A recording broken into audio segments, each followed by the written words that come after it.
Olá, tudo bem?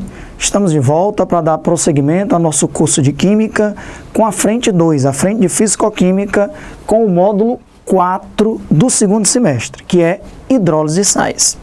Veja bem, depois de nós termos estudado o módulo 2, que é de equilíbrio iônico, e o módulo 3, que é de equilíbrio iônico da água, pH e pOH, nós estávamos trabalhando muito com ácidos e com bases.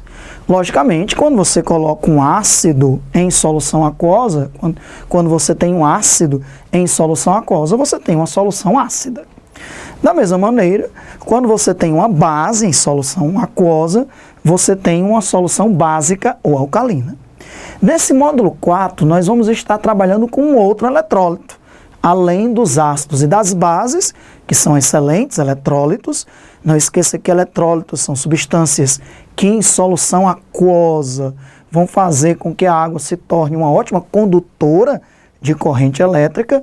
Os ácidos são bons eletrólitos, as bases e também os sais. Então esse módulo 4 nós vamos estar trabalhando principalmente com sais.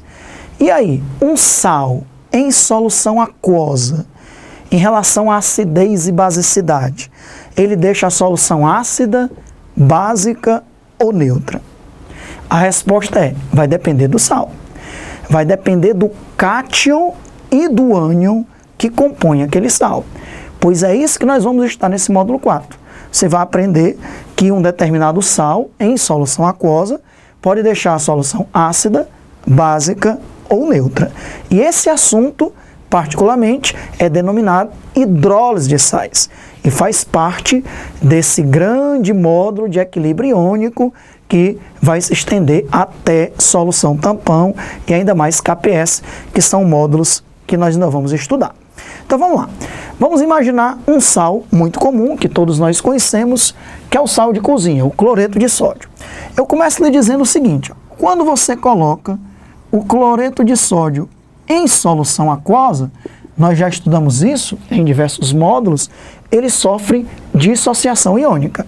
Ele vai separar os íons, o cátion e o ânion. Vai ficar Na+ aquoso e Cl- aquoso. Isso a gente chama de dissociação iônica. O sal em solução aquosa sofreu dissociação iônica, ou seja, os íons do sal que já existiam, um cátion e um ânion, foram apenas separados. Esses íons agora eles estão solvatados pela água.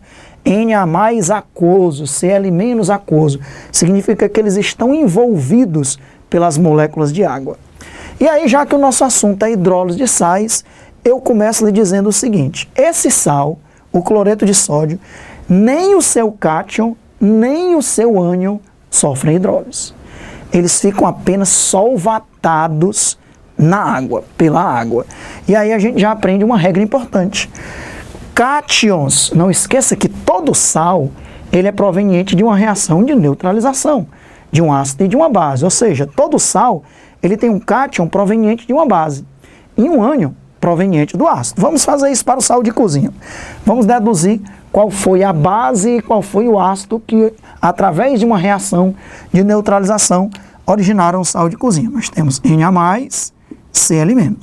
Isso que eu vou fazer aqui para o sal de cozinha, você pode fazer semelhante para qualquer sal. Veja, todo sal tem um cátion e um ânion. O cátion é sempre proveniente de uma base. Qual foi a base que originou esse cátion? Foi o NaOH. Basta você colocar o cátion e o ânion correspondente à base, que é a hidroxila. E nesse caso é uma base forte. Não esqueça, nós já estudamos isso no módulo de Química Geral. Você pode até dar uma olhadinha lá no módulo de bases. As bases da família 1A e 2A são bases fortes, ok? Com exceção o hidroximagnésio, que é uma base da família 2A, mas é considerado uma base fraca. Então, o cátion foi proveniente dessa base, do hidróxido de sódio, que é uma base forte. E o ânion? O ânion é proveniente sempre de um ácido. Qual foi o ácido que originou esse ânion? Como tem uma carga negativa, você acrescenta um H+. Então vai ficar o HCl, que é o ácido clorídrico, que inclusive é um ácido, é um hidrácido forte. Os 3 hidrácidos fortes são HCl, HBr HI. Então o HCl é um ácido forte. Então veja bem, esse cátion, que é proveniente de uma base forte, ele não sofre hidrólise. Ele fica apenas solvatado pela água. Esse ânion, que é proveniente de um ácido forte, também não sofre hidrólise. Ele fica apenas solvatado pela água. Então essa é a primeira regra que nós estamos aprendendo. Um cátion proveniente de uma base forte não sofre hidrólise. Fica apenas solvatado, ou seja, ele não reage com a água. Ele fica apenas solvatado pelas moléculas de água. Do mesmo jeito, a mesma regra para o ânion. O ânion proveniente de um ácido forte não sofre hidrólise. O ânion fica apenas solvatado pela água. Então, cátion proveniente de base forte e ânion proveniente de ácido forte não sofre hidrólise. Fica apenas solvatado. Então, quando você coloca o sal de cozinha na água, o sal se dissocia, originando esses cátions, e esses cátions não reagem com a água, não sofrem hidrólise. Sofrer hidrólise, você vai já ver, quando eu mostrar quais são os íons que sofrem hidrólise, é o íon reagir com a água. Esses íons não reagem com a água, ok? Ficam apenas solvatados, dissolvidos na água. Ora, aí você pode me perguntar, Alexandre, por que que um cátion de base forte e um ânion de ácido forte não sofrem hidrólise? Por que que você não vai fazê-los reagir com a água? Veja bem, porque se nós fizermos a reação, nós vamos ver algo muito estranho acontecendo. Quer ver? Vamos lá. Vamos fazer a reação do cátion Na+ com a água. Lembre-se que essa reação não ocorre. O íon fica apenas dissolvido na água. Mas eu vou fazer a reação para lhe dar um motivo muito grande para você realmente dizer, esse íon é apenas solvatado. Veja bem, como é um cátion, ele poderia pegar a hidroxila, formar o NaOH, que é uma base forte, e como a hidroxila veio se juntar com o Na+, sobraria o H+. Ora, só que o NaOH é uma base forte. Então está aqui um motivo para lhe mostrar por que um cátion proveniente de base forte não reage com a água. Porque se ele reagisse com a água, ele produziria uma base forte. Só que uma base forte em solução aquosa, na forma não ionizada, não existe. Então essa reação não ocorre porque não tem como se formar uma base forte dentro d'água na sua forma não dissociada, no caso aqui, o hidróxido de sódio. Então essa reação não ocorre. Então o Na+ não vai reagir com a água para produzir hidróxido de sódio, na verdade, porque o hidróxido de sódio, se ele fosse formado, ele imediatamente se dissociaria em Na+ e OH-, porque uma base forte a gente considera até que se dissocia 100%. Então agora você já tem até uma resposta.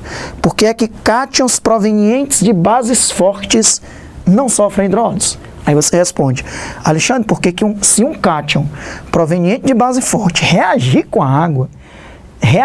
com a água, ele produziria uma base forte na sua forma não dissociada. E isso é incoerente. Uma base forte não existe em solução aquosa na sua forma não dissociada. Então essa reação não existe. Um íon que apenas fica dissolvido na água, solvatado pela água, não reage, a gente pode chamá-lo de íon espectador.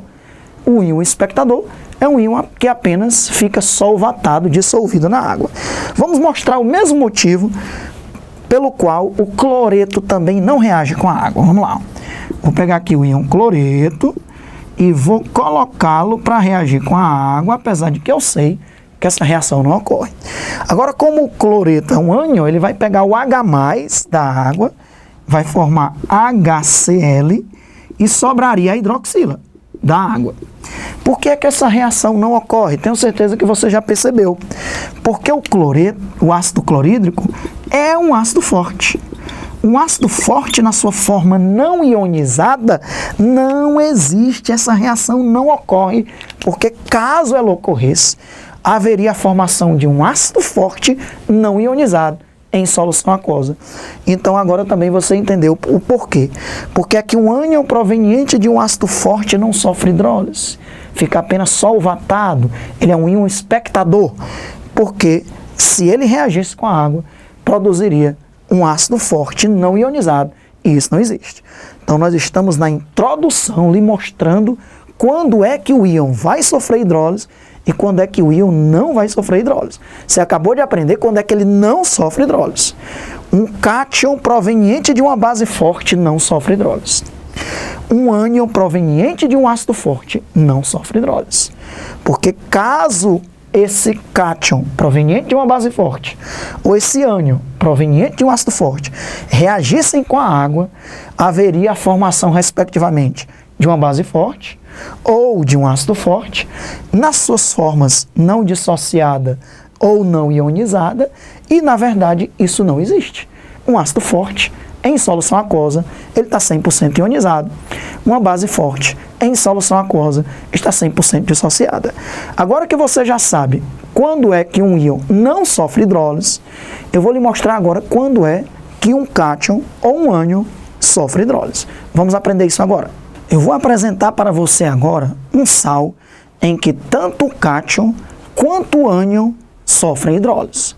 Ou seja, eles não vão funcionar como íons espectadores. Eles não vão ficar apenas dissolvidos, apenas solvatados na água. Eles vão reagir com a água e é o que você vai ver agora. Vou usar como exemplo um sal que é o cianeto de amônio. NH4CN, cianeto de amônio.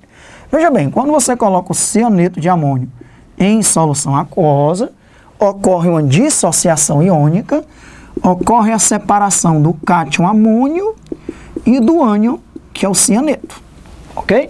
Esse fenômeno é uma dissociação iônica. Um sal em solução aquosa sofre dissociação iônica. Tudo bem. Só que agora observe esses íons produzidos. O íon amônio, que é o NH4+, e o íon cianeto. Vamos fazer a mesma coisa que eu fiz com o cloreto de sódio. NH4+, CN-. Você já sabe que todo sal tem um cátion e um ânion, sendo que o cátion é proveniente de uma base. Qual foi a base que originou esse cátion? É só colocar a hidroxila. É o hidróxido de amônio, NH4OH. E o ânion é proveniente de um ácido. Qual foi o ácido que originou esse ânion? Como tem uma carga negativa, basta colocar um H+, que é o HCN, é o ácido cianídrico. Hidróxido de amônio é uma base fraca. É a base fraca mais conhecida, hidróxido de amônio. HCN é um ácido fraco. Os únicos hidrácidos fortes são HCl, HBr e HI. O HCN é um hidrácido fraco. Então agora nós temos um cátion proveniente de uma base fraca e um ânion proveniente de um ácido fraco. Pois um cátion proveniente de uma base fraca sofre hidrólise e um ânion proveniente de um ácido fraco sofre hidrólise. Essa é a nossa segunda regra. Nós já sabemos que cátion proveniente de base forte não sofre hidrólise e que ânion proveniente de um ácido forte não sofre hidrólise. São íons espectadores. Pois agora você está aprendendo que cátion proveniente de base fraca sofre hidrólise. Ânion proveniente de ácido fraco sofre hidrólise. Nunca esqueça dessa regra, ela é fundamental, porque com os fortes, cátion proveniente de base forte e ânion proveniente de ácido forte, essa frase é negativa. Mas com eletrólitos fracos, essa frase é positiva. Cátion proveniente de base fraca sofre hidrólise, ânion proveniente de ácido fraco sofre hidrólise. Pois deixa eu lhe mostrar agora por quê, já que no nosso curso sempre a gente procura apresentar os porquês de cada regra. Ora, se você colocar o íon amônio em solução aquosa, ele não vai ficar apenas solvatado na água, ele vai reagir com a água. E aí como é que eu faço essa reação? Você vai usar o conceito ácido-base de Bronsted-Lowry, ou seja, um ácido doa H+, e uma base recebe H+. Então o cátion e o ânion ou vai estar funcionando como um ácido de Bronsted ou como uma base de Bronsted. Nesse caso aqui, ó, o íon amônio, ele doa H+ para a água. Sem dúvida vai funcionar como um ácido de Bronsted. Quando ele doar um H+ para a água, ele vai se transformar em amônia, NH3, doou um H+ para a água, se transforma em NH3, e a água que recebe o H+ se transforma em H3O+, que é o íon hidrônio. Só que a amônia é uma base fraca. E aí, por que essa reação ocorre? Tenho certeza que você sabe explicar. Porque se um cátion proveniente de uma base fraca reagir com a água, sofrer hidrólise, ele vai produzir uma base fraca na sua forma não dissociada, ou no caso aqui, não ionizada. E uma base fraca na sua forma não ionizada existe. Porque essa é a característica de uma base fraca. É uma base que tem pouca tendência, nesse caso, de se ionizar. Ok? Então, cátions provenientes de bases fracas sofrem hidrólise, porque ao reagir com a água, vai haver a produção de uma base fraca na sua forma não ionizada, e isso é coerente. Mesma explicação. Por que é que o cloreto não vai ficar apenas solvatado com a água? Por que é que ele vai reagir, desculpem, o cianeto, por que é que ele vai reagir com a água? Ora, nesse caso, ele vai funcionar como uma base de Bronsted.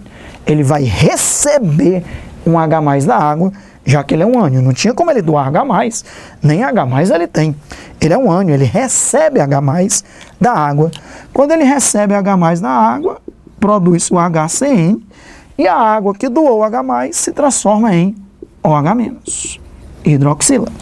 E o ácido cianídrico, HCN, é um ácido fraco. Então, com certeza, também você sabe me explicar. Por que é que um ânion proveniente de um ácido fraco sofre hidrólise? Porque quando um ânion proveniente de um ácido fraco sofre hidrólise, ele produz um ácido fraco na sua forma não ionizada. Um ácido fraco na sua forma não ionizada existe em solução aquosa, já que ele é fraco, ele tem pouca tendência de se ionizar. Então está aqui a nossa introdução do módulo 4, hidrólise e sais. É o alicerce, é o primeiro degrau. É você saber quando é que um íon sofre hidrólise e quando é que um íon não sofre hidrólise. Resumindo, para a gente finalizar essa primeira parte, cátion de base fraca sofre hidrólise, porque ao reagir com água, ele produz uma base fraca na sua forma não ionizada, e isso é coerente, isso existe em solução aquosa. Ânion proveniente de ácido fraco sofre hidrólise, porque quando ele reage com a água, ele produz um ácido fraco na sua forma não ionizada, e isso é coerente, ok? E o contrário, porque é que um cátion proveniente de uma base forte não sofre hidrólise? Porque se ele reagisse com a água, produziria uma base forte na sua forma não dissociada, isso não existe. E por que é que um ânion proveniente de um ácido forte não reage com a água? Porque se ele reagisse, produziria um ácido forte na sua forma não ionizada. Agora que você já aprendeu a regra, quando é que um cátion ou um ânion provenientes de um sal sofrem ou não hidrólise, nós temos condições de avançar e começar a estudar agora se cada um desses sais em solução aquosa vai deixar a solução ácida, básica ou neutra. E depois nós teremos condições até de trabalhar com o grau de hidrólise, constante de hidrólise e mesmo determinar o pH dessas soluções de um sal em solução aquosa. É isso que a gente vai ver daqui a pouco nas partes seguintes. A gente se vê.